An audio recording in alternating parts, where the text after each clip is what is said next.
Casimiro napakomento, ito na ang inaabangan, knockout. Ito nga't pag-usapan natin, pero bago ang lahat, pakisubscribe po ng channel ko. Huwag niyo na rin kalimutan i-click ang notification bell para lagi kayong una sa balita.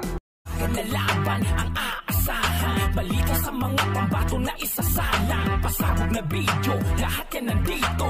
Nino Cruz TV ang iyong paborito. Pag-usapan nga po natin mga kaboxing, eto na, former world champion Jerwin Pretty Boy Angcajas at current WBC minimum weight world champion Melvin Gringo Jerusalem ay sabay na lalaban ngayong September 22. Gagawin ito sa Mandaluyong City College Gymnasium, Mandaluyong City.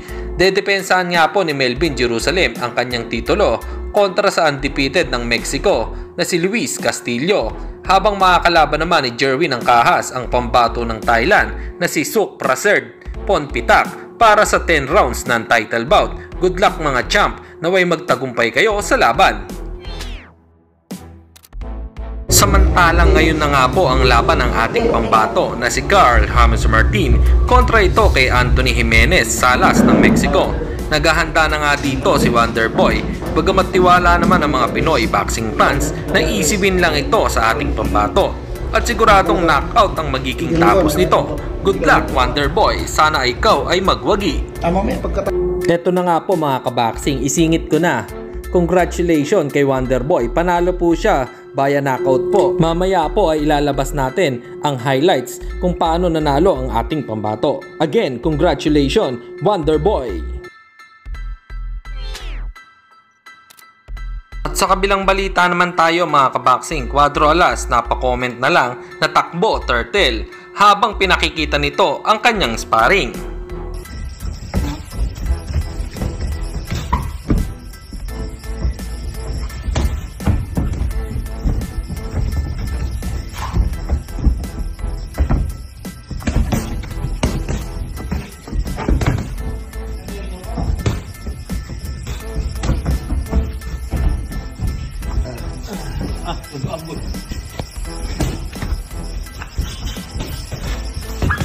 Ayo dia, pagungot kay taas ka.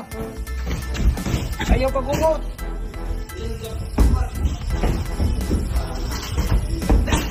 Dagan juga, dagan tuyuk. Dagan.